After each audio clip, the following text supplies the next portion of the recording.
شهر رمضان الذي أنزل فيه القرآن هدى للناس وبينات من الهدى والفرقان. الحمد لله رب العالمين والعاقبة للمتقين ولا عدوان إلا على الظالمين. اللهم صل وسلم وبارك على نبينا محمد وعلى آله وصحبه أجمعين. أما بعد. ഏറെ സ്നേഹം നിറഞ്ഞ സഹോദരന്മാരെ, സഹോദരിമാരെ, 23ാമത്തെ ഈ രാവിൽ നമ്മളിന്ന് സംസാരിക്കുന്നത് നമുക്ക് സുപരിചിതമായ, നമ്മളെല്ലാവരും ഒരുപാട് തവണ കേട്ട, നമ്മൾ വായിച്ചു പോയ റിയാദു സാലിഹീൻ എന്ന ലോകപ്രസിദ്ധമായ ഹദീസ് ഗ്രന്ഥത്തെ സംബന്ധിച്ചാണ്. റിയാദു സാലിഹീൻ, റിയാദ് എന്ന് പറഞ്ഞാൽ റൗളയുടെ ജംആൻ, തോപ്പുകൾ, സദ്വൃത്തരുടെ പൂന്തോപ്പ് എന്നാണ് ഇമാം നവവി റഹ്മത്തുള്ളാഹി അലൈഹി ആ ഗ്രന്ഥത്തിന് പേര് നൽകിയത്.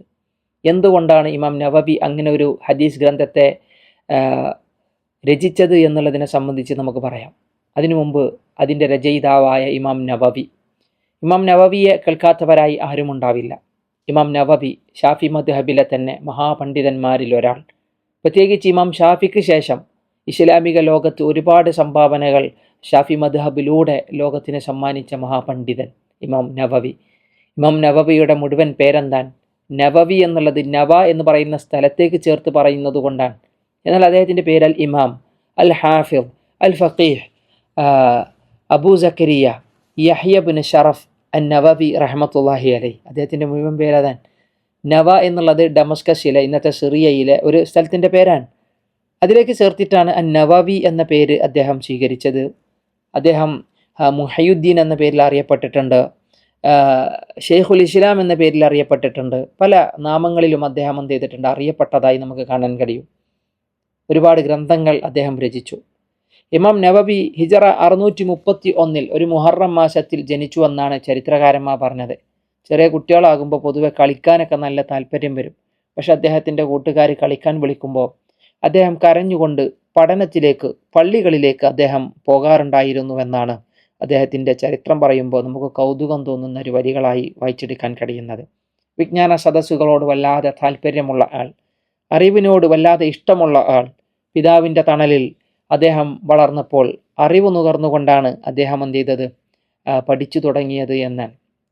അന്നത്തെ പ്രസിദ്ധമായ അവരുടെ നാട്ടിലെ അൽ മദ്റസത്തുർ റവാഹിയയിൽ അദ്ദേഹം താമസിച്ചു പഠിച്ചു എന്നാണ്. കാരണം വീട്ടിലേക്കൊന്നും വരാതെ അവിടെ ഹോസ്റ്റൽ സംവിധാനം ഉപയോഗിച്ച് അദ്ദേഹം അവിടെ വിജ്ഞാനം നുകർന്നതായി അദ്ദേഹത്തെ പറ്റി പറയുന്നു.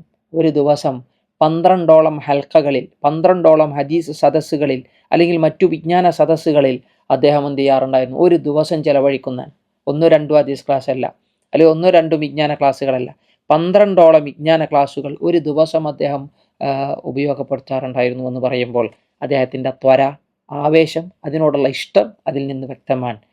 പിന്നീട് അദ്ദേഹം സിറിയയിൽ നിന്ന് ഹജ്ജ് നിർവഹിക്കാൻ മക്കയിലേക്ക് പോയി. മക്കയിൽ നിന്ന് പിന്നീട് അദ്ദേഹം മദീനയിലേക്കും യാത്ര ചെയ്തതായി അദ്ദേഹത്തിൻ്റെ യാത്രകളെ സംബന്ധിച്ച് പറയുന്നു. പക്ഷേ മുൻകഴിഞ്ഞു പോയ മുഹദ്ദിസുകളെ സംബന്ധിച്ച് പറയുമ്പോൾ ഹദീസുകൾ തേടിയുള്ള യാത്രകളല്ല, ഹദീസുകൾ ക്രോഡീകരിക്കാനും ശേഖരിക്കാനും സനദുകൾ സമ്പാദിക്കാനുമല്ല അദ്ദേഹത്തിൻ്റെ യാത്രകൾ. മറിച്ച് അദ്ദേഹം തീർത്ഥാടനങ്ങളും മറ്റു പണ്ഡിതന്മാരുടെ സദസ്സുകളിലേക്കുമൊക്കെയായി അദ്ദേഹം യാത്ര പോയി എന്നാണ്. കർമ്മശാസ്ത്രത്തിലും ഹദീത്തുകളിലും അഗാധ പാണ്ഡിത്യമുള്ള മഹാപണ്ഡിതന്മാരിൽ ഒരാളാണ് ഇമാം നവവി റഹ്മത്തുള്ളാഹി അലൈഹി. 100ഓളം ഗുരുനാഥന്മാരിൽ നിന്ന് അദ്ദേഹം ഹദീസുകൾ കേട്ടു എന്നാണ് അദ്ദേഹത്തിൻ്റെ ഗുരുനാഥന്മാരെ സംബന്ധിച്ച് വായിക്കുമ്പോൾ നമുക്ക് കാണാൻ കഴിയുക.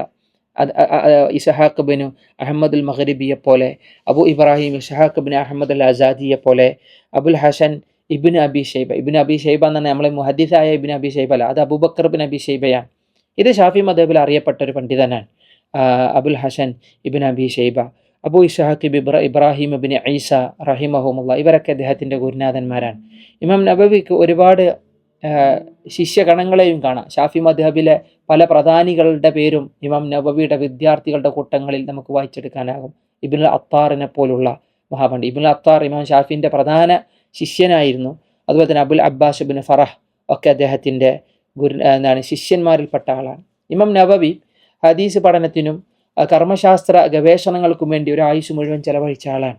ഇമാം നവവി മരണപ്പെടുന്നത് നമുക്കറിയാം, അദ്ദേഹം മരിക്കുന്നതിന് മുന്നേ നേരത്തെ ഒരു സംഭവം പറയുകയാണെങ്കിൽ, ഷാഫി മദ്ഹബിലെ വലിയ സ്ഥാനമുള്ള മഹാപണ്ഡിതൻ, ഇമാം ഷാഫിക്ക് ശേഷം ചില പണ്ഡിതന്മാർ ഇമാം നവവിയെയാണ് ആ സ്ഥാനത്ത് പ്രതിഷ്ഠിച്ചത് എന്ന് പോലും നമുക്ക് കാണാൻ കഴിയും. നല്ല സൽസ്വഭാവം കൊണ്ടും അറിവ് കൊണ്ടും ഭാഷ ഫിഖ്ഹുൽ ലുഗ ഭാഷാ ശാസ്ത്ര എന്താണ് ലിംഗ്വിസ്റ്റിക്കിലൊക്കെ നല്ല അറിവുള്ള ആളായിരുന്നു ഇമാം നവവി. 45 വയസ്സിനുള്ളിൽ അദ്ദേഹം ചുരുങ്ങിയ കാലയളവിൽ ഒരുപാട് ഗ്രന്ഥങ്ങൾ രചിച്ചു.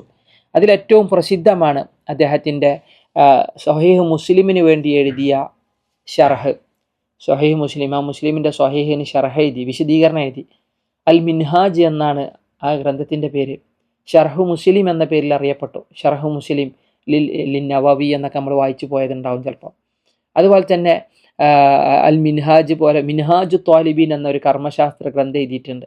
മിൻഹാജു ത്വാലിബീൻ, വിദ്യാർത്ഥികൾക്ക് എളുപ്പമാകുന്ന രീതിയിൽ അദ്ദേഹം എന്ത് ചെയ്തു, കർമ്മശാസ്ത്ര നിയമങ്ങൾ എങ്ങനെ ക്രോഡീകരിക്കുന്ന ഒരു ഗ്രന്ഥം. അതുപോലെ തന്നെ ഈ പറഞ്ഞതുപോലെ റിയാദുസ് സാലിഹീൻ, അൽ അർബഊന നവവിയ്യ, ഇമാം നവവിയുടെ പ്രസിദ്ധമായ ഒരു കൃതിയാണ് അൽ അർബഊന. 42ഓളം നബി സല്ലല്ലാഹു അലൈഹി വസല്ലമയുടെ ഹദീസുകളെ ക്രോഡീകരിച്ച, വിദ്യാർത്ഥികൾക്ക് ഹിഫ്ളാക്കാൻ പാകത്തിൽ ഒരു ഹദീസ് പഠനത്തിലേക്ക് കാലെടുത്ത് വെച്ച ഒരു വിദ്യാർത്ഥിക്ക് പരമ്പരകളെ സംബന്ധിച്ച് ബോധമുണ്ടാക്കുന്ന രീതിയിൽ ക്രോഡീകരിച്ച് ചെറിയ രൂപത്തിൽ ഒരു റാവിനെ പറ്റി പറയുമ്പോൾ സ്വഹാബിയാണ് ചുരുങ്ങിയത് പറയാം. ആ സ്വഹാബിൻ്റെ കുനിയകൾ പറയും, പിന്നെ ആ സ്വഹാബിയുടെ പരമ്പരകൾ പറയും, ആ സ്വഹാബിക്ക് എന്തെങ്കിലും വേറെ പേരുകൾ റസൂലുള്ള പറഞ്ഞിട്ടുണ്ടെങ്കിൽ അത് പറയും. എന്നിട്ട് മനഃപ്പാടമാക്കാൻ പാകത്തിൽ ഹ്രസ്വമായ എന്നാൽ ഇസ്ലാമിലേറെ സ്ഥാനമുള്ള മഹത്വമുള്ള ഇസ്ലാമിൻ്റെ ദീനിൻ്റെ 1/3 ഭാഗമായ ഹദീസുകൾ അദ്ദേഹം ക്രോഡീകരിച്ചു. 26 ഹദീസുകൾ അദ്ദേഹത്തിൻ്റെ ഉസ്താദായ ഇബ്നു സലാഹ് ക്രോഡീകരിച്ചു വെച്ചിരുന്നു ജാമിഉൽ കബീർ എന്ന് പറയുന്ന കൃതിയിൽ. പിന്നെ അതിനെ അദ്ദേഹം എന്ത് ചെയ്തതാണ്, ആ 26ലേക്ക് വീണ്ടും പ്രധാനപ്പെട്ട വിശ്വാസികൾ അറിയണമെന്നുള്ള നിലക്ക്, മതപഠന വിദ്യാർത്ഥികൾ മനസ്സിലാക്കണമെന്ന നിലക്ക് 16ഓളം ഹദീസുകളെ ചേർത്ത് വച്ചിട്ടാണ് ഇമാം നവവി 42 ഹദീസുകളുള്ള അൽ അർബഊന നവവിയ്യ എന്ന ഗ്രന്ഥത്തെ പൂർത്തീകരിച്ചത്. മനഃപ്പാടമാക്കാൻ ഹദീസിൻ്റെ ആദ്യത്തെ ഹദീസ് പഠനത്തിൽ ഒരു വിദ്യാർത്ഥിയും അവലംബിക്കേണ്ടത് ആ കൃതികളെയാണ്. പിന്നെ ആ ഗ്രന്ഥങ്ങൾക്ക് ഒരുപാട് ഷർഹ്, അദ്ദേഹം തന്നെ ഒരു ഷർഹും ചെയ്തു. ഇബ്നു റജബുൽ ഹംബലി വീണ്ടും ഒരു 8ഓളം ഹദീസുകൾ ചേർത്ത് 50 ഹദീസുകൾ ചേർത്ത് വെച്ചിട്ട് ഒരു ഷർഹ് ഇബ്നു റജബുൽ ഹംബലിയുമൊക്കെ ഇമാം നവവിയുടെ 40 ഹദീസുകൾക്ക് വേണ്ടി ചെയ്തിട്ടുണ്ട്. പോട്ടെ, അത് ഇമാം നവവിയുടെ കൃതികളെ പണ്ഡിതന്മാർ ഉപയോഗപ്പെടുത്തിയതിനെ പറ്റി വലിയ ആളുകൾക്കും ഗവേഷകർക്കും അതുപോലെ തന്നെ മഹാപണ്ഡിതർക്കും എന്നാൽ സാധാരണക്കാരായ ആളുകൾക്ക് ഉപകാരപ്രദമാകുന്ന രീതിയിലാണ് ഇമാം നവവിയുടെ ഹദീസ് ഗ്രന്ഥ ക്രോഡീകരണങ്ങൾ. ആ ശ്രേണിയിൽപ്പെട്ട ഒരു വിശാലമായ ഒരു ഗ്രന്ഥമാണ് റിയാദുസ് സാലിഹീൻ. ഒരുപാട് പ്രത്യേകതകളുണ്ട്. റിയാദുസ് സാലിഹീൻ എന്ന് പറഞ്ഞ കൃതിയെ പറ്റി പറയുന്നതിന് മുമ്പ് അദ്ദേഹം മരണപ്പെട്ട കാര്യം പറയാമെന്ന് പറഞ്ഞിരുന്നു. ഹിജറ 676 45ാമത്തെ വയസ്സിൽ അദ്ദേഹത്തിൻ്റെ ജന്മനാടായ നവയിൽ തന്നെയാണ് അദ്ദേഹവും മരിച്ചത്. നവവിയുടെ നവ എന്ന് പറയുന്ന നാട്ടിൽ തന്നെയാണ് അദ്ദേഹവും മരിച്ചത്. അദ്ദേഹം മരിക്കുമ്പോൾ 45 വയസ്സുണ്ടായിരുന്നു നമ്മൾ പറഞ്ഞു. അദ്ദേഹം അറിവിൽ ഒരുപാട് സമൂഹത്തിന് ഒരുപാട് അറിവുകൾ സമ്മാനിച്ച ആളാണ്. പക്ഷേ വിവാഹം കഴിക്കാൻ അവസരം ലഭിച്ചിട്ടില്ല. വിവാഹ ജീവിതത്തിലേക്ക് കടക്കാൻ അദ്ദേഹത്തിൻ്റെ പഠനങ്ങളും മറ്റു അറിവ് തേടിയുള്ള യാത്രകളും പലപ്പോഴും തടസ്സമായി നിന്നിരുന്നു എന്നുള്ളത് അദ്ദേഹത്തിൻ്റെ ജീവിതത്തിൽ നമുക്ക് വായിക്കാൻ പറ്റുന്ന ഒരു കാര്യമാണ്. അദ്ദേഹം റിയാദുസ് സാലിഹീൻ എന്ന ഗ്രന്ഥം രചിച്ചത് സാധാരണക്കാരായ ആൾക്കാർക്ക് ഹദീസുകൾ വായിക്കാനും പഠിക്കാനും വേണ്ടിയാണ്. അതിലൂടെ ആ ഹദീസുകളിലൂടെ സ്വഭാവം നന്നാക്കിയെടുക്കാൻ, വിശ്വാസം നന്നാക്കിയെടുക്കാൻ, ഒരു നല്ലൊരു സംസ്കരണം ഒരു വിശ്വാസി ലോകം അവരുടെ കുടുംബങ്ങളിൽ സമൂഹങ്ങളിൽ നിറഞ്ഞു നിൽക്കാൻ പാകത്തിൽ ഹദീസുകളെ ക്രോഡീകരിച്ചതാണ് ഇമാം നവവിയുടെ റിയാദുസ് സാലിഹീൻ എന്ന കൃതിയിൽ ഏകദേശം 1896ഓളം അഥവാ 1900 ഹദീസുകൾ എന്ത് ചെയ്തിട്ടുണ്ട്, അതിലുണ്ട്. പക്ഷെ അതിങ്ങനെ ഓരോന്നല്ല, ഓരോ കിതാബുകൾ പിന്നെ അബുവാബുകൾ എന്നുള്ള കിതാബുകൾ ആയിട്ടാണ് അതിനെന്ത് ചെയ്തത്, ക്രോഡീകരിച്ചത്. ഇപ്പോൾ ആദ്യം ഒരു അധ്യായം കൊടുക്കും. ആ അധ്യായത്തിൻ്റെ ഉദാഹരണത്തിന് അൽ ഇഖ്ലാസ് എന്നുള്ളൊരു അധ്യായം. അത് കഴിഞ്ഞ് കഴിഞ്ഞാൽ പിന്നെ അൽ ഇഖ്ലാസ് എന്നുള്ളത്, പിന്നെ സത്യസന്ധത എന്ന് പറയുന്ന ഒരു അധ്യായം. ഇങ്ങനെ ഓരോ അധ്യായങ്ങൾ. ഒരിക്കലും ഒരു കർമ്മശാസ്ത്ര പഠനത്തിന് സാധ്യമാകുന്ന രൂപത്തിലുള്ള അധ്യായങ്ങളോ ഉപാധ്യായങ്ങളല്ല അദ്ദേഹം കൊടുത്തത്. കിതാബു ത്വഹാറ, കിതാബുൽ ജനായിസ്, ഇങ്ങനൊന്നുമല്ല അദ്ദേഹം റിയാദുസ് സാലിഹീൻ എന്ത് ചെയ്തത്, അധ്യായങ്ങൾ കൊടുത്തത്. നേരെ മറിച്ച് ഒരു നല്ല സംസ്കരണം ഉണ്ടാകുന്ന രീതിയിലുള്ള ഒരു ക്രോഡീകരണമാണ് റിയാദുസ് സാലിഹീൻ എന്ന കൃതിയിൽ അദ്ദേഹം കൊണ്ടുവന്നിട്ടുള്ളത്. ഒന്നാമത് ആദ്യം തന്നെ ഇപ്പോൾ അൽ ഇഖ്ലാസ് എന്ന് കാണാം. എന്നിട്ട് ആ ഇഖ്ലാസുമായി ബന്ധപ്പെട്ട ആയത്തുകൾ ഉണ്ടാവും. ഹദീസുകൾ തുടങ്ങുന്നതിന് മുമ്പ് ഓരോ അധ്യായത്തിൻ്റെ ചുവട്ടിലും അതുമായി ബന്ധപ്പെട്ട ആയത്തുകളെ, വിശുദ്ധ ഖുർആൻ്റെ ആയത്തുകളെ അദ്ദേഹം ഉൾക്കൊള്ളിച്ചു. അതൊരു പുതിയ തെർത്തീബാണ്. പലപ്പോഴും ചില ഹദീസ് ഗ്രന്ഥങ്ങൾ നമ്മൾ കാണാത്തൊരു ഭാഗമാണ്. ബാബ് ഇങ്ങനെ കൊടുക്കും, എന്നിട്ട് അതിൻ്റെ കീഴെ ആയത്തുകൾ കൊടുക്കും, എന്നിട്ട് പിന്നെ ഹദീസുകൾ ഇങ്ങനെ ഓരോന്നോരോന്നായി ചേർത്ത് വരുന്ന രീതിയാണ് അദ്ദേഹത്തിൻ്റെ ഈ ഒരു പറയപ്പെട്ട റിയാദുസ് സ്വാലിഹിലെ അധിക ഹദീസുകളും ഒന്നുകിൽ സ്വഹീഹുൽ ബുഖാരിയിലേത് അല്ലെങ്കിൽ സ്വഹീഹ് മുസ്ലിമിലേതൊക്കെ ആയിരിക്കും. നമ്മൾ നോക്കേണ്ട ഒരു ഹദീസ് വായിച്ചു കഴിഞ്ഞാൽ സ്വഹീഹുൽ ബുഖാരി എന്ന് എഴുതിയിട്ടുണ്ടാവും അതിൻ്റെ താഴെ.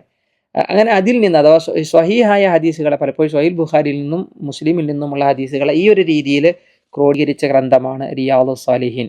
ഒരു വിഷയാധിഷ്ഠിതമായ ക്രമീകരണം, ജീവിതത്തിൻ്റെ എല്ലാ തലങ്ങളെയും സ്പർശിക്കുന്ന വിഷയങ്ങൾ അതിലെന്ത് ചെയ്യുന്നു.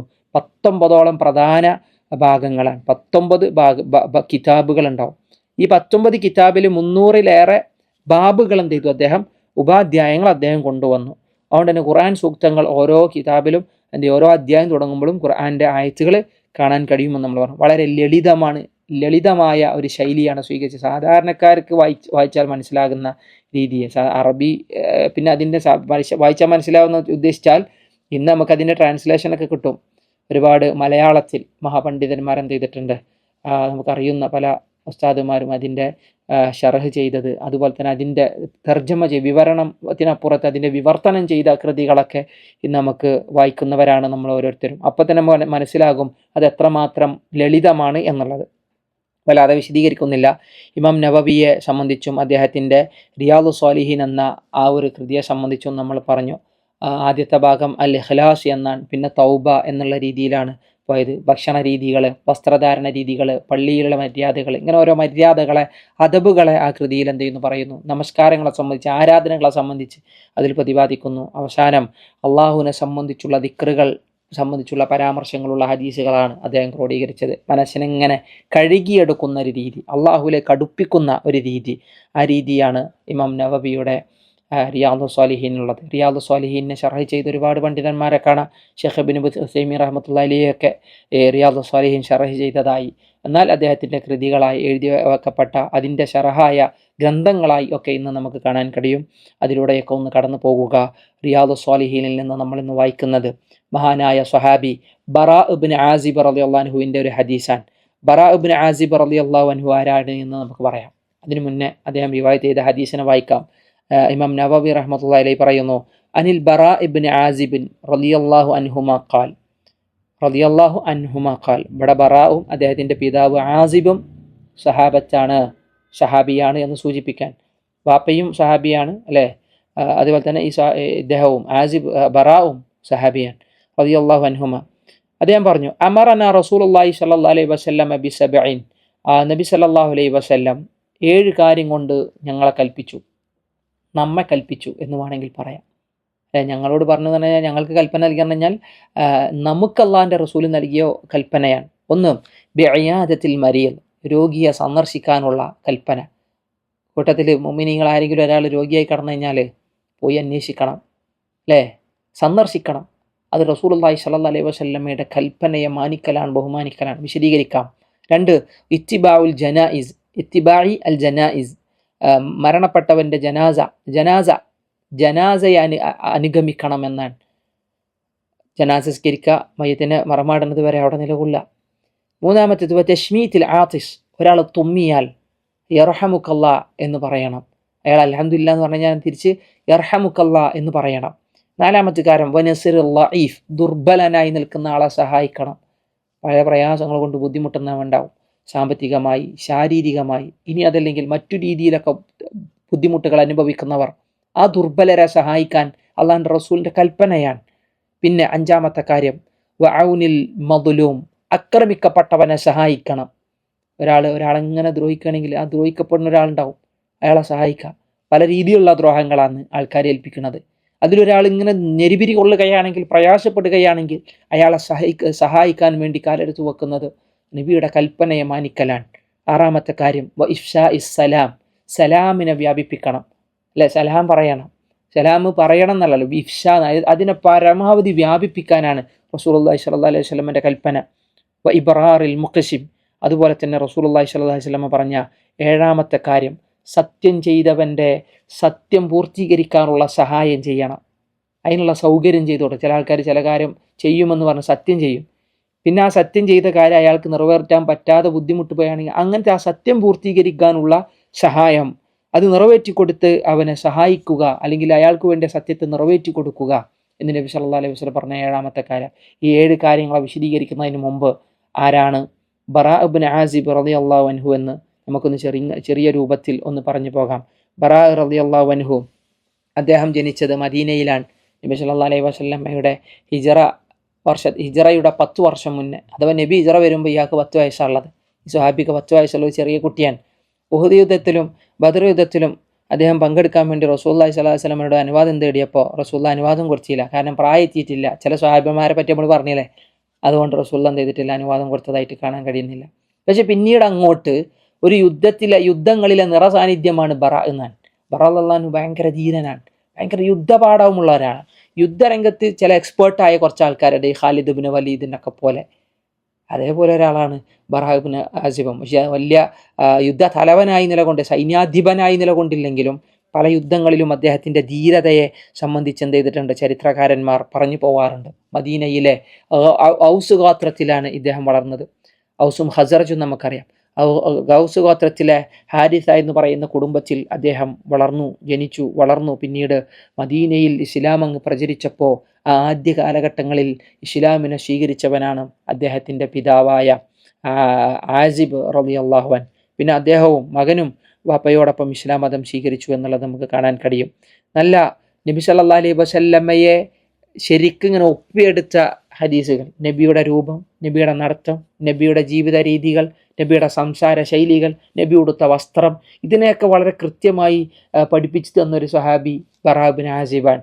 ചില ചരിത്രങ്ങളെ പറഞ്ഞു തന്നത് ബറാ ഇബ്നു ആസിബാണ്. ഇപ്പോൾ ഹുദൈബിയ സന്ധിയെ ശരിക്കും അതിൻ്റെ ഓരോ രംഗങ്ങളെയും വിശദീകരിച്ച ഹദീസുകൾ ബറാ ഇബ്നു ആസിബിൻ്റെ ഹദീസിൽ കാണാൻ കഴിയും. ഏതുപോലെ നബിയുടെ ഹജ്ജിനെ ജാബിർ ഇബ്നു അബ്ദുല്ലാഹി റളിയല്ലാഹു അൻഹു വിശദീകരിച്ചതുപോലെ ഹുദൈബിയ സന്ധ്യ ശരിക്ക് വിശദീകരിച്ചത് ബറാ ഇബ്നു ആസിബ് റളിയല്ലാഹു അൻഹു ആണ്. പലപ്പോഴും ആ ഹുദൈബിയ സന്ധിയിൽ നബി സല്ലല്ലാഹു അലൈഹി വസല്ലമയുടെ നിലപാട്, അതിൻ്റെ നന്മകളെ, അതുകൊണ്ടുണ്ടാവുന്ന നേട്ടങ്ങളിൽ ദീർഘവീക്ഷണമുള്ള ആളായിരുന്നു ബറാ ഇബ്നു ആസിബ് റളിയല്ലാഹു അൻഹു നമുക്ക് മനസ്സിലാക്കുക. കാരണം അന്ന് ഈ ഹുദൈബിയ സന്ധി നടന്നപ്പോൾ പല സ്വഹാബികൾക്കും അതിനങ്ങോട്ട് ഉൾക്കൊള്ളാനൊരു പ്രയാസം ഉണ്ടായി. കാരണം ഒന്ന് അതിലെ നിയമങ്ങൾ, അതിനപ്പുറത്തേക്ക് തങ്ങൾ ആട്ടി ഓടിക്കപ്പെട്ട നാട്ടിലെ തൻ്റെ ജനിച്ചു വളർന്ന നാട്ടിലേക്ക് വീണ്ടും തിരിച്ചു കയറാൻ ഒരു അവസരം ലഭിച്ചപ്പോൾ അതിന് പലപ്പോഴും തടസ്സങ്ങളിൽ നബി അതിനിങ്ങനെ സമരസപ്പെട്ടു പോയത് കണ്ടപ്പോൾ പ്രയാസം തോന്നിയ ചില അവസ്ഥകൾ.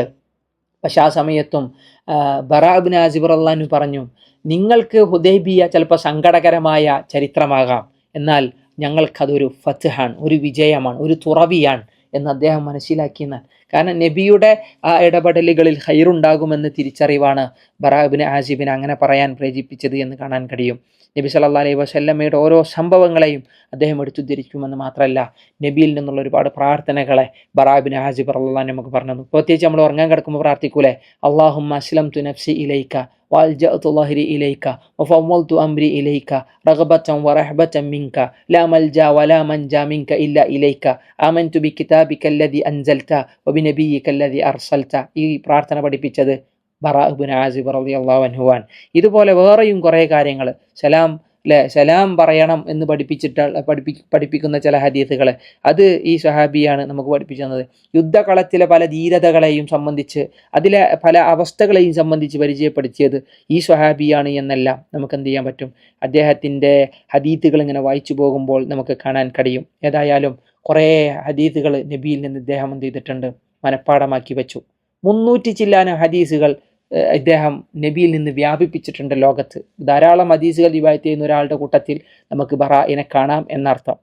അതുകൊണ്ട് തന്നെ മഹാപണ്ഡിതനായിരുന്നു. 300 ചില്ലാന ഹദീസുകളൊക്കെ ഉണ്ടെങ്കിൽ ആൾ മഹാപണ്ഡിതനാണ്.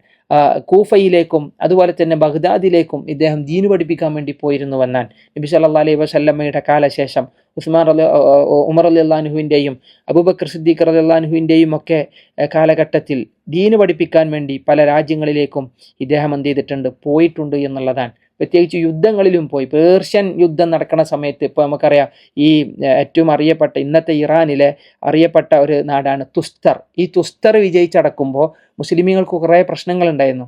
ഈ ശത്രുപാളയത്തിലെ സൈന്യങ്ങൾ, കാവൽക്കാർ ഇവരെ ചുട്ടുപൊഴുത്ത ഇരുമ്പുകൾ കൊണ്ട് വേദനിപ്പിച്ചിരുന്ന ഘട്ടങ്ങളിൽ ഉള്ളിലുള്ള കാവൽക്കാരെ മുഴുവൻ അവരെ മുഴുവൻ പ്രതിരോധിക്കുകയും അവരെതിരിടുകയും ചെയ്ത് അവരെ കീഴടക്കിയിട്ട് ആശ്വാസം കൊടുത്ത ആള് ബറാ ഇബ്നു ആസിബ് റളിയല്ലാഹു അൻഹു ആണ് എന്നുള്ളത് അദ്ദേഹത്തിൻ്റെ ധീരതയെ സൂചിപ്പിക്കുന്നതാണ്. അതാണ് തുസ്തർ കോട്ടയിലെ ഒരു വലിയ ഒരു പോരാളിയായി അദ്ദേഹം നിലകൊണ്ടു എന്നുള്ളത് അദ്ദേഹത്തെ സംബന്ധിച്ച് പറയുന്ന ചില കാര്യങ്ങൾ.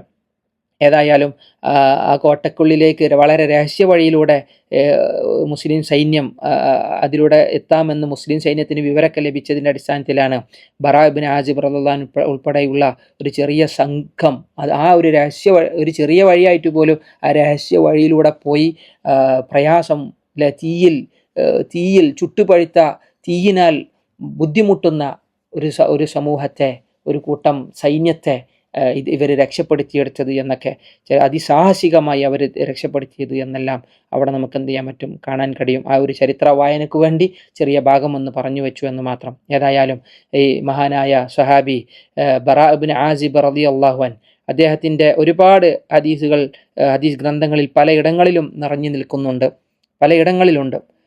അദ്ദേഹം കൂഫയിലാണ് അവസാന കാലം താമസമാക്കിയത്. കൂഫയിൽ സ്ഥിരതാമസമാക്കി ഒരുപാട് അറിവുകൾ ലോകത്തിന് സമ്മാനിച്ചു. അവിടെ ജനങ്ങൾക്കിടയിൽ വലിയ ആദരവുള്ള ജനങ്ങളുടെ ബഹുമാനത്തിന് പാത്രീഭൂതനായിട്ടാണ് അദ്ദേഹം കഴിഞ്ഞുകൂടിയത്. അവിടെയാണ് അദ്ദേഹം മരണപ്പെട്ടത് എന്നും അദ്ദേഹത്തെ സംബന്ധിച്ചുള്ള വായനകളിൽ നമുക്ക് കാണാൻ കഴിയും. അതാണ് ബറാ ഇബ്നു ആസിബ് റളിയല്ലാഹു അൻഹു. ബറാ ഇബ്നു ആസിബിൻ്റെ ഹദീസിലേക്ക് നമുക്ക് കടന്നു വരാം. ബറാ ഇബ്നു ആസിബ് റിവായത്ത് ചെയ്ത നബിയുടെ ഹദീസ് 7 ഉപദേശങ്ങളെ പ്രിയപ്പെട്ടവരെ നെഞ്ചോട് ചേർക്കുക. നബിയുടെ കൽപ്പനയാണത്, അല്ലേ? രോഗിയെ സന്ദർശിക്കുന്നതുമായി ബന്ധപ്പെട്ട് എന്തെല്ലാം ഹദീസുകൾ വേറെ ഉണ്ട്. നബി സല്ലല്ലാഹു അലൈഹി വസല്ലം പറഞ്ഞത്, അള്ളാഹ് പറഞ്ഞല്ലോ, ഞാൻ രോഗിയായിരുന്നപ്പോൾ നീ എന്നെ സന്ദർശിച്ചില്ല. റബ്ബേ, നീ രോഗിയായി, നിന്നെ സന്ദർശിക്കുകയോ? നിന്റെ സഹോദരൻ രോഗിയായി കടന്നപ്പോൾ നീ സന്ദർശിച്ചില്ല, അല്ലെ? നീ സന്ദർശിച്ചിരുന്നെങ്കിൽ നിനക്ക് അവിടെ എന്നെ കാണാം എന്ന് അള്ളാഹു പറഞ്ഞതുപോലെ ഖുദ്സിയായ ഒരു ഹദീസ്. രോഗിയെ സന്ദർശിക്കുന്നവന് വേണ്ടി മലക്കുകളുടെ പ്രാർത്ഥന, പിറ്റേ ദിവസം അതേ സമയം വരെ മലക്കുകൾ പ്രാർത്ഥിക്കുന്ന പ്രാർത്ഥനകൾ റസൂലുള്ളാഹി സ്വല്ലല്ലാഹു അലൈഹി വസല്ലം പറഞ്ഞു. എത്ര ആളുകൾക്കാണ് ആശ്വാസം? രോഗിയായി കിടക്കുന്ന ആളെ അരികിൽ ചെന്നിട്ട് അയാളുടെ ദേഹത്ത് കൈവച്ച് റസൂലുള്ളാഹി പ്രാർത്ഥിക്കാൻ വേണ്ടി പറഞ്ഞു. അല്ലാഹുമ്മ റബ്ബന്നാസ് അദ്ഹിബൽ ബഅസ് ഇശ്ഫി അൻത ഷാഫി ലാ ശിഫാ ഇല്ലാ ശിഫാഉക ശിഫാഅൻ ലാ യുഗാദിറു സഖമ. അത് ഷഫാക്കല്ലാ എന്നെങ്കിലും പറയുക. അങ്ങനെയുള്ള പ്രാർത്ഥനകൾക്ക് വേണ്ടി കാതോർക്കുന്ന എത്ര രോഗികളുണ്ട്. അവർക്കത് തഫാഉലാൻ, ഒരു ശുഭാപ്തി വിശ്വാസമാണ് അവരെ സന്ദർശിക്കുന്നതും അവർക്ക് വേണ്ടി പ്രാർത്ഥിക്കുന്നതും. അത് അല്ലേ, ഒരുപാട് അള്ളാഹുവിൻ്റെ കാരുണ്യത്തിന് അയാൾ പാത്രീഭൂതനാകുമെന്നാണ് അതിൽ നിന്ന് റസൂൽ പറഞ്ഞത്. 2ാമത്തെ ഉപദേശമായിരുന്നു ജനാസ പിന്തുടരാ. മരിച്ചെന്ന് കേട്ട് കഴിഞ്ഞാൽ പിന്നെ അയാൾക്ക് വേണ്ടിയില്ല, മരിച്ചു കഴിഞ്ഞാലും നന്മകൾ ചെയ്തു കൊടുക്കേണ്ട നന്മകൾ തീരൂലെന്നാൻ. ജനാസയെ അനുഗമിക്കുക, ജനാസ നമസ്കരിക്കുക, മറമാടി ഒരു 3 പിടി മണ്ണും ആ ഒരു ഖബറിൽ ഇട്ട് തിരിച്ചു പോരുമ്പോൾ അയാൾക്ക് 2 ഖീറാത്ത് പ്രതിഫലമുണ്ടാകുമെന്ന് റസൂലുള്ളാഹി സ്വല്ലല്ലാഹു അലൈഹി വസല്ലം പറഞ്ഞത് നമ്മൾ ഓർക്കുക. വലിയ കാര്യങ്ങളെയാണ് റസൂലുള്ളാഹി കൽപ്പിച്ചത്. 3ാമത്തേലെ തുമ്മിയാൽ ഒരാൾ അൽഹംദുലില്ലാഹ് പറഞ്ഞു കഴിഞ്ഞാൽ അവിടെ റഹ്മുക്കല്ലാഹ് പരസ്പര സ്നേഹമാണ്. ഇതൊക്കെ വിശ്വാസികൾ നല്ല സ്നേഹത്തിലും ഐക്യത്തിലും കഴിയാൻ വേണ്ടി പറഞ്ഞത്. നിങ്ങൾ ആലോചിച്ച് നോക്കി, എന്തെല്ലാം പേരിലാണെന്നറിയാം തെറ്റിയിട്ടും അങ്ങോട്ടും ഇങ്ങോട്ടും കുശുമ്പിലും അങ്ങോട്ടും ഇങ്ങോട്ടും വൈരാഗ്യ ബുദ്ധികളിലും മുസ്ലിം സമൂഹം കഴിയുന്നത്. ഒരു കുടുംബത്തിൽ തന്നെ എത്ര ആളുകളാണെന്നറിയോ അങ്ങോട്ടും ഇങ്ങോട്ടും കണ്ടാൽ മിണ്ടാത്ത രൂപത്തിൽ കഴിയുന്നത്. അതും വേറെ ആരുമല്ല, ഉടപ്പിറപ്പിങ്ങൾ, രക്തബന്ധത്തിലുള്ളവർ തെറ്റിയും പോരടിച്ചും കഴിയുന്ന കാലഘട്ടത്തിൽ നബിയുടെ ഹദീസുകളെ വില വെക്കുക, നബിയുടെ കൽപ്പനകളെ മാനിക്കുക. അള്ളാഹുവിൻ്റെ റസൂൽ പറഞ്ഞ കൽപ്പനയാണെന്നാൽ അമറന, റസൂലുള്ള നമ്മളോട് കൽപ്പിച്ചു എന്നാണ് മഹാനായ ബറാ ഇബ്നു ആസിബ് റളിയല്ലാഹു അൻഹു നമുക്ക് നൽകുന്ന നിർദ്ദേശം. അപ്പോൾ അതൊരു കാര്യം.